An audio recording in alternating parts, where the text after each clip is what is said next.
Jason Kelce introduces daughters Finnley and Bennett to godmother Taylor Swift after Travis' victory celebration's sweet family moment. Jason Kelce brings his girls to meet godmother Taylor Swift following Travis win Kelce family joy. Jason takes his youngest daughters to meet Taylor Swift after Travis' victory party, a special introduction. Jason Kelce's girls meet godmother Taylor Swift after the 1587 celebration. Hey. Oh, okay. Difficult to cook evenly. It'll be fun to have the Whitworths in there and have some fun over there on Thanksgiving, watching some football. It will be. I'll be playing football and then on a plane back to Kansas City. So I'll probably miss a Thanksgiving meal unless we win and I get some turkey on the field. All right, man. Hey, yo. The New Heights team made an official New Heights Thanksgiving seating chart. And quite the edit here. Which table are you going with? What table are you sitting at, Jay?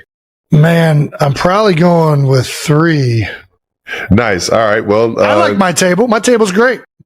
I mean, you can't go wrong. These are all guests of the show. Yeah. Yeah. This is awesome. Are you kidding me? Dion and Will Ferrell? Fuck yes. Give me Jalen really, and Shaq. I mean, the Q Dogs. I'm with it. Like to hear you 92%ers say who's got the best table.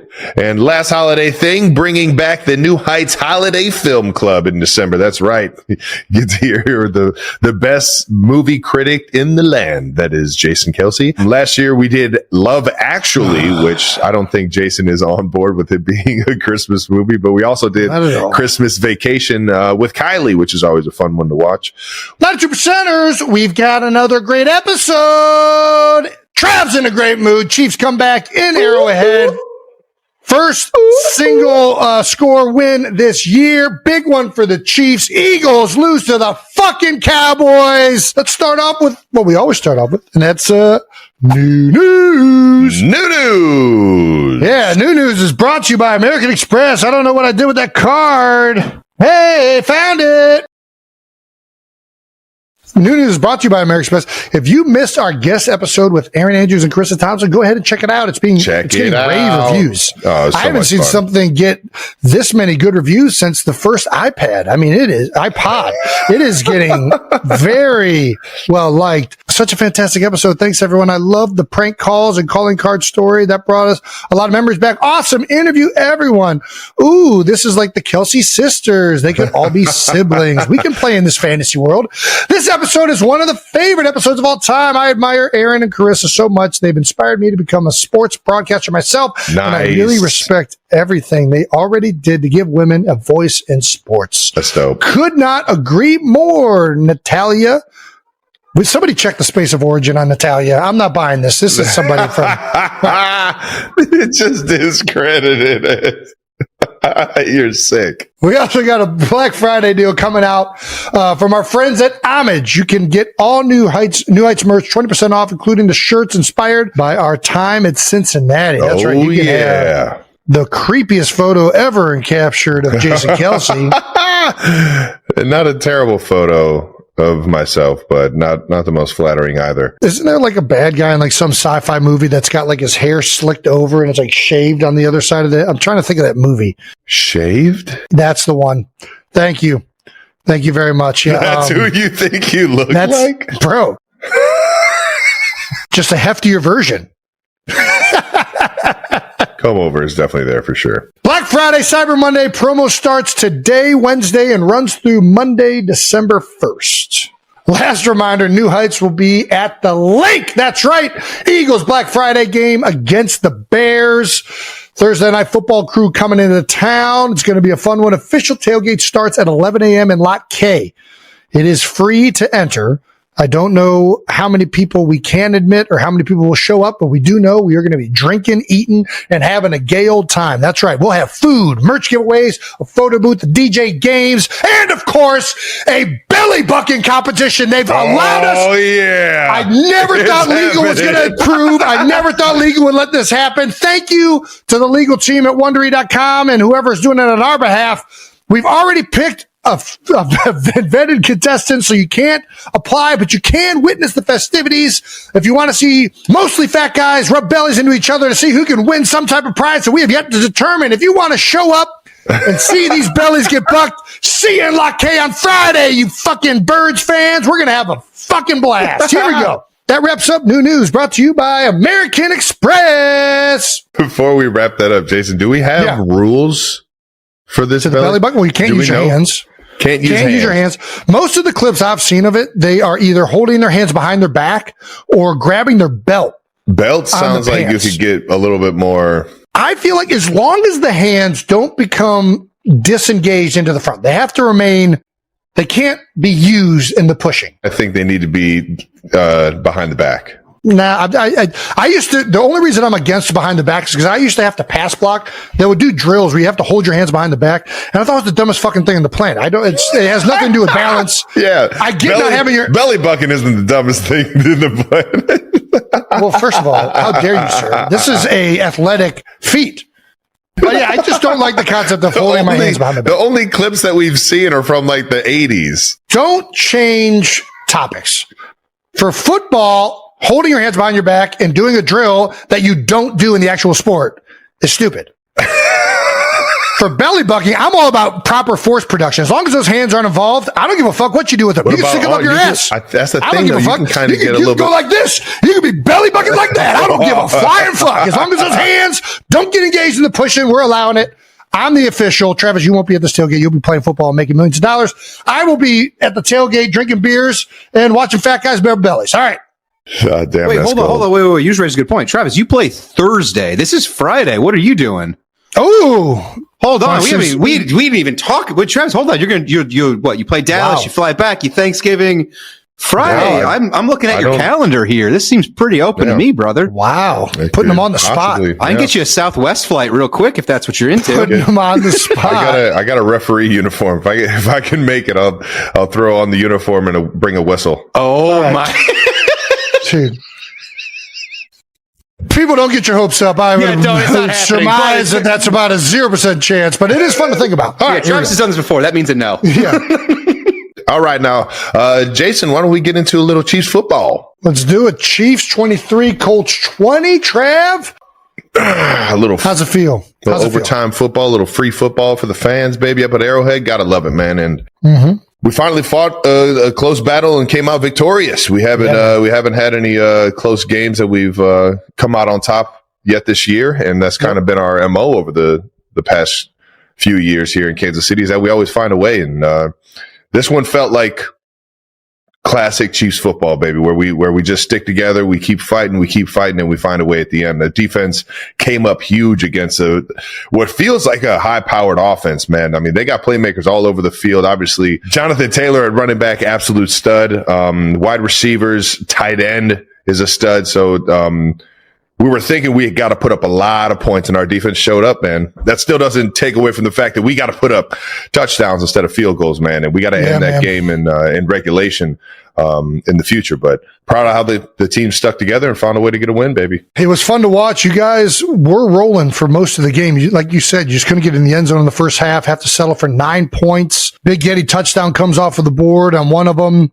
I keep telling you guys, will you please fucking put the tush push? It's a cheat code, Travis. Just put the tush push in and we will get rid of these red zone issues. I don't want to put that play in. Well, I guess you don't like scoring touchdowns. Have fun kicking field goals. Just jag off. All right. Statistically, this was a blowout. First down, Chiefs 33, Colts 10. Total yards, Chiefs 346, Colts 255. Total plays, Chiefs 91, Colts 50. Should we start with the moment the game turned? When was that? Apparently, according to this rundown, the start of the fourth. Chiefs down 11. Inside the red zone, Kareem Hunt fumbled, and the ball was recovered by the Colts at the 6-yard line. He had a competitor, man. He was fucking pissed at himself, and how he leads this team, not turning the ball over, is something he takes a lot of pride in. So he was pretty hard on himself after that one, but we got a huge stop by the defense, got the ball back, and started to get some things going on offense again, baby. Nice. Well, the broadcast caught this moment between you and Kareem. It was very heartwarming and lovely. Sometimes when you feel like you let the team down, you can get even more uncharacteristic, feeling like you got to do more than what you've already been doing. And he was running the ball amazing. And Kareem's a fantastic player just by showing up to the fucking ballpark and giving it his all. So sometimes you just need to, give him that reassurance that we need you going forward, brother. Like, Put that shit in the past. Let's keep this thing moving. Yeah, I mean, it's not like Kareem has had like a major issue with fumbles. Like, I think that like when it's a guy that's like had a bunch, then it's kind of like, oh, I couldn't tell you the last time I've ever seen him fumble. Yeah. Like when it's a guy that almost never does it and is super accountable, great dude. I feel like it's always like hey, we got your back, bro. We're going to get this back. And is that kind of the sentiment you were trying to? 100%. You can see he was fucking pissed. And sometimes you, like I said, you can get uncharacteristic when you get the emotions high like that. He's even in quotes saying, I had to just think positive, and when I got the ball, I was going to run pissed off. That's a big angry dude. When he's running pissed off, man, that's, I want him on my team. Yeah, he cut it to 3 points. Yeah. And he finished the game with 30 carries for 104 yards and a touchdown. That's the first 100-yard rushing game for a Chief this season. That's crazy. The Chiefs defense, after the Kareem Hunt fumble, with 14:56 in the fourth quarter, 4 possessions, 12 plays, 13 yards allowed. Held Jonathan Taylor to 58 yards, and that's the big kicker right there, man. You can't be one-dimensional against Spagnuolo.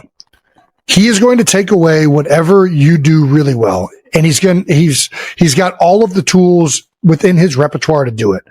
And he's too good of a coordinator. And I think Jonathan Taylor is one of the best players of football, period. Not running backs. Like, he's the best football players in the NFL. Yeah, 100%.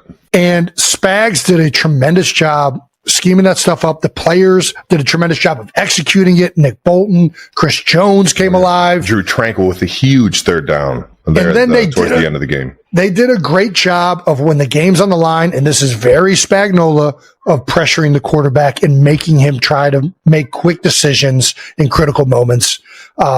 It was vintage Spags in the most meaningful way. For us, obviously, Xavier Worthy with a huge one late in the game. But Rashid over the middle, he's just an absolute beast, man. And he's hard to tackle, man. He's a strong dude. And the more we get that guy the ball, I think more of this offense gets in the end zone, man. And those two guys, Noah Gray, Rashid, man, love those guys for what they're putting in right now. And huge outcome for this offense. I love it. Post-game interview, Mahomes called this game do or die. Is that the way it had to feel that way.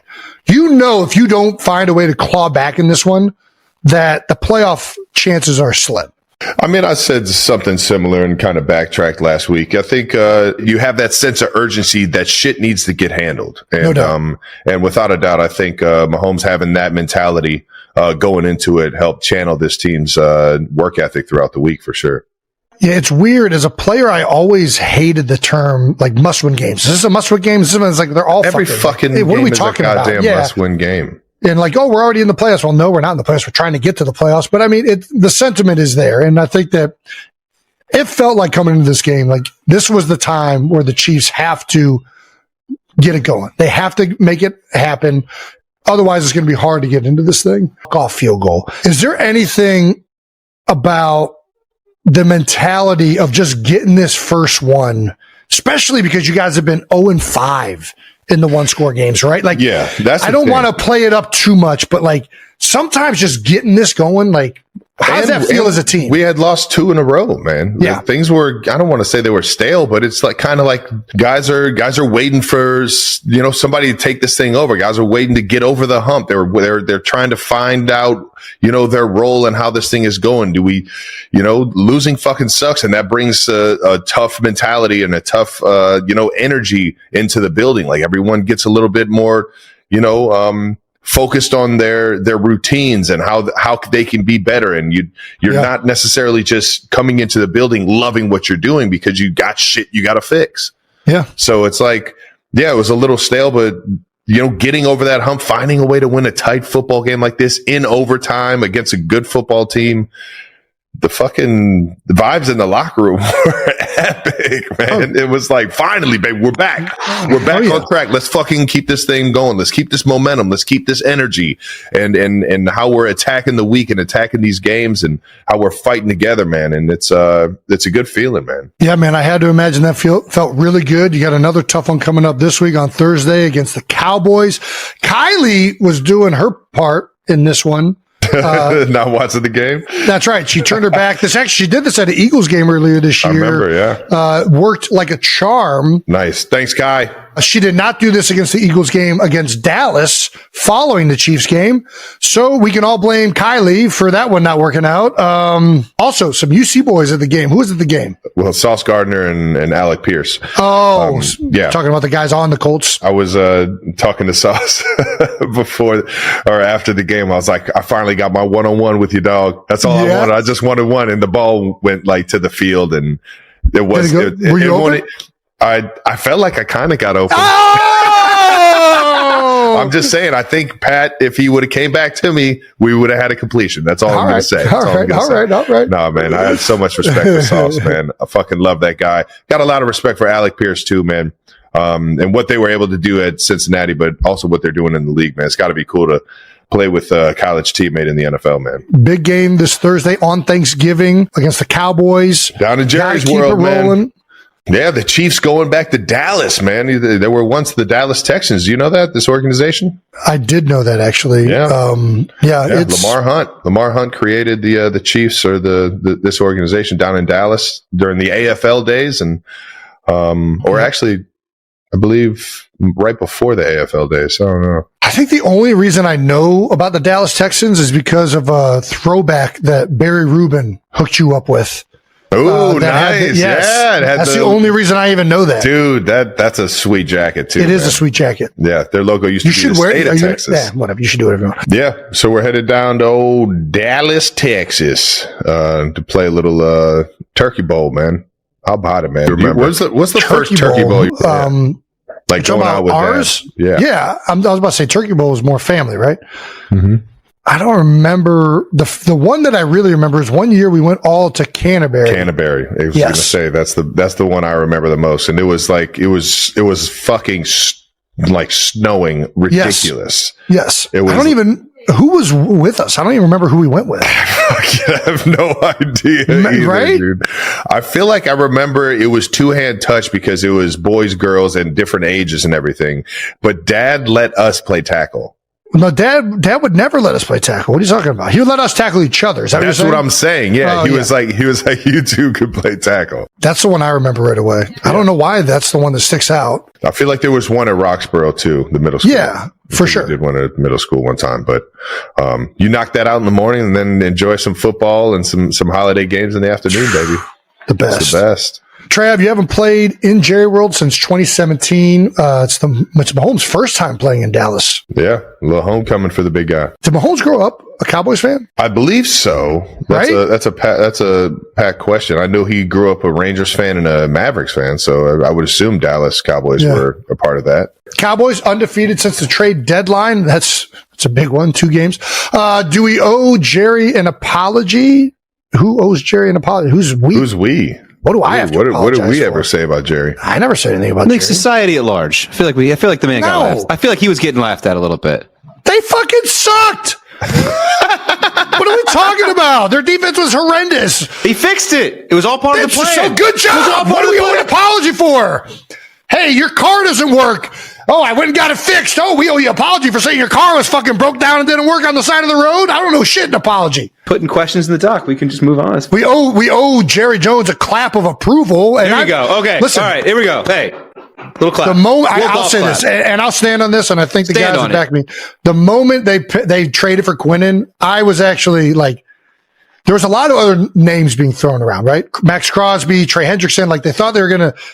Everybody, the word, especially when Jerry said we were going to make a trade, I think everybody was expecting an edge player to replace Micah. When they said it was Quinnen, immediately I thought this is better for that defense because for years they have lacked the raw, like just man strength, big power in the heart of that defense. They have lacked that type of presence. And Quinnen brings that. And they got it a little bit with Kenny, but now with all 3 of them, they definitely got it. And I don't think that, Osa's a great player. And I said this a little bit on Monday night. Osa's similar to this kind of player I am, where like, I can do really special things, but I'm not like that freaking Fletcher Cox. I'm not like that Brandon Brooks, right? I don't, that's not my stature. You need a guy like that, and that's what Quinnen brings. And it's right away, it's been apparent in both of the first 2 games in Dallas. And now you're seeing Osa and all these other guys starting to play better, just as a result of that. Now, that defensive line is humming. We saw in the Eagles game, we'll comment on that. They still got some issues in the back end. I just think for moving forward, this is a great piece to build around. I think it's a great move by Jerry. I don't think I owe him a fucking apology, but I'll say great fucking job. George Pickens, might be the most underrated offseason move, out of the building. He essentially got him for a 3rd-round pick. I don't know. I think it's a 1 year, and then they got to renegotiate him this year, right? If they want to keep him, is that what it is? I'm not up on the contract stuff. When you got 2 certified dogs like George Pickens and CeeDee Lamb, and a quarterback like Dak Prescott throwing that thing around, the offensive line has been retooled a bit. Their offense is very, very good this year. Yeah. Short week. What is the process for getting ready on a short week, Trav? Buckle up.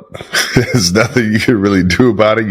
You don't get very much practice. And for a lot of walkthroughs for a defense like the Cowboys, man, you got to put a great game plan together, because they got guys that can disrupt and make your life miserable. So we got a great game plan. Obviously, we got to key in on a lot of the details and a lot of the small stuff that you don't get a lot of practice on, and be ready for the opportunity, man. But it's not the easiest turnaround having to play 4 days later in another city, but it's going to be a fun one, man. I'm excited, man. Thursday, Thanksgiving, Turkey Bowl game, man. I've been sitting at home watching these games my entire life, and now I get a chance to go out there and play for some turkey after it, and against a great team, man. What a great challenge.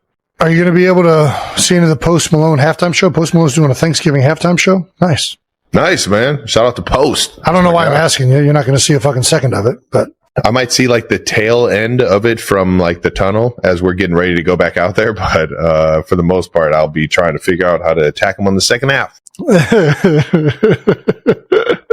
It was My Cause, My Cleats this week. Do you want to give a shout out to Operation Breakthrough? Yeah, shout out to Jeremiah, everyone over at Operation Breakthrough in the Ignition Lab for putting these things together. I saw they used a little bit of the 3D printing and for some of the tags on the laces, and they were using nice. They were using paint on the actual creation of the cleat, giving a big shout out to the Ignition Lab and what it means to them and everything. And on top of that, they gave me a book bag that the cleats came in. Yeah. And everybody at the Ignition Lab signed it, and it's pretty cool, man. I'm going to have to put that up here and showcase it. Obviously, they're still up at the facility, or I'd show you guys, but I'm an idiot. But thank you guys for showing some love for My Cause, My Cleats. And I was going to wear them throughout the game, but they were so cool, and the paint started chipping a little early in warm up. So I switched them up before the actual game. Let's keep this thing moving and get into a little Thanksgiving, since it's literally tomorrow. How about it, Jason? Are you ready to host the crew? We got a lot of Whitworths coming in. We got Kylie's family. We have 4 kids. So I'm going to have to be wrestling these kids. I don't know. There we go. That's what I'm talking about. All fours. Get on all fours. Just start wrestling. It's going to be a long day. Start wearing them down. Marcus Spears and I agreed to do a fast. I'm about... For what? Just you agreed to do it during the holidays? This is what happens when you retire. You fucking do stupid shit like this. And I'm agreed to do it. And then it's over tomorrow morning. I'm not going to do it for Thanksgiving. I'm going to eat my face off on Thanksgiving. Nice. I just feel bad about myself because I was at Disney World and ate a bunch of freaking egg rolls and a bunch of like other things that probably aren't the best for Dole Whip and all these. Then I went to Wisconsin and shoved a prime rib and an ice cream drink down my face and wings, and the weight's been going up. So yeah, we're going on a fast. I'm about 36 hours in. Just the smell of food. What do you do? All right. So what is the fast? You're just not eating? Do you know what a fast is? No, I don't. I've never entertained myself to know what fasting is. So you're literally not eating? That's what a fast is, yes. And this is supposed to be healthier than eating food? I think if you don't eat food for long enough, it becomes unhealthy. But apparently if you do it for the right amount, it's healthy. I don't know. Brandon, Dr. Brandon, can you tell us about it? Yeah. a lot of social media and And podcast experts. How long you been doing this fast? PH tough. How long? I started at 11 o'clock yesterday. So you're just doing like a morning 36 hour, 48 hour fast? 48 hour. Yeah. I don't think you get 48 hours. Yeah, that's okay. Yeah. That's like a reset. Yeah, that's fine. You just said you were 36 hours in. I thought as if whatever. Yeah. Yeah, that's just you're unplugging it, plugging it back in. You're doing exactly what we've said for 4 years. Like that's a great reference. I am unplugging it and plugging it back in. I'm not plugging back in though. I'm jamming it back in. Oh, thanks. It's like I have to try and I've just been having so much caffeine and other things to try and distract me. I love you guys are fasting right before Thanksgiving. When you'll have a fucking awesome Thanksgiving, you'll be fucking starving. I might eat a whole turkey by myself by that point. Aren't you already the only one that eats the turkey? Just went over this. Nah, when you fry it, everybody eats it. Oh, all right, yeah, nice. Kylie puts the cranberry sauce on. I mean, her mom and her make a turkey too. I'm just a huge inconvenience on Thanksgiving because Kylie and her mom are making everything. And instead of just like watching the kids, I go next door and fry a turkey with Ed. So for an hour of the day, I'm just completely useless and making an extra turkey that we don't need. Have you gotten the turducken yet? We did. Turducken is in. Oh, yeah. Yeah. No idea how to cook it. Can't fry it? Nope, can't fry it. It's because of the stuffing? Because it's stuffed with a duck. I would assume it's kind of too big to put in the fryer. Well, the bird's the same size. I just think because there's multiple things stuffed inside of each other. Everything's better fried. You can technically deep fry a turducken. Not recommended. Oh, okay. Difficult to cook evenly. It'll be fun to have the Whitworths in there and have some fun over there on Thanksgiving, watching some football. It will be. I'll be playing football and then on a plane back to Kansas City. So I'll probably miss a Thanksgiving meal unless we win and I get some turkey on the field. All right, now. Hey, yo. The New Heights team made an official New Heights Thanksgiving seating chart, and quite the edit here. Which table are you going with? What table are you sitting at, Jay? Man, I'm probably going with 3. Nice. All right. Well, I like my table. My table's great. I mean, you can't go wrong. These are all guests of the show. Yeah. Yeah. This is awesome. Are you kidding me? Dion and Will Ferrell? Fuck yes. Give me Jalen and Shaq. I mean, the Q Dogs. I'm with it. Like to hear you 92%ers say who's got the best table.